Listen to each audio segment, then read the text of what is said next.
dan saya adalah Cicit dari Husni Tamrin.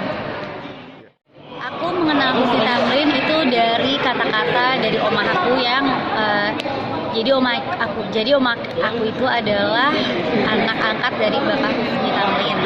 Jadi omahku selalu berkata-kata selalu baik ya soal Opa Husni, yang dimana beliau itu adalah pahlawan politik yang dimana menyebarkan kebaikan kepada seluruh masyarakat Indonesia, dan dia tuh selalu pengen membantu.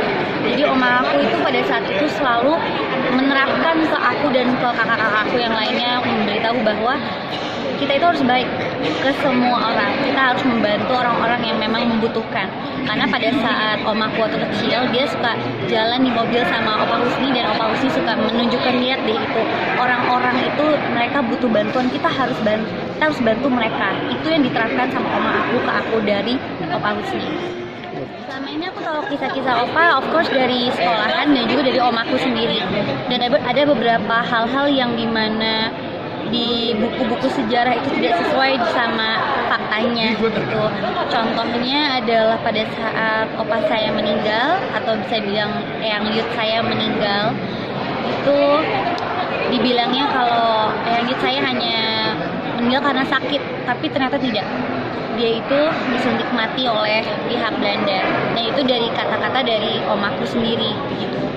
Dan dari sisi itu sih aku sungguh sedih sekali ya, karena kenapa kebenarannya tidak diungkap di buku-buku yang anak-anak kecil zaman sekarang dari masanya aku itu pelajari, karena itu adalah salah satu faktor yang besar menurut saya. Aku setiap ada kesempatan semacam pembicaraan atau even tulisan mengenai Opa Husni, selalu saya pengen baca sih. Dan jujur saja tidak banyak ya yang artikel-artikel online yang membahas soal Husni Tamrin. Selalu dapat dari oma saya mengenai yang yut saya itu adalah selalu berbuat baik dan selalu membantu orang-orang yang membutuhkan begitu. Dan juga jangan takut kalau kamu benar, jangan takut kalau kamu benar, kamu harus maju, kamu harus terus membela yang kebenaran. Kalau dari sisi situ mungkin ada gini ya, kalau dari sosok Betawi, aku sendiri pun juga kurang begitu paham kenapa itu menjadi perdebatan.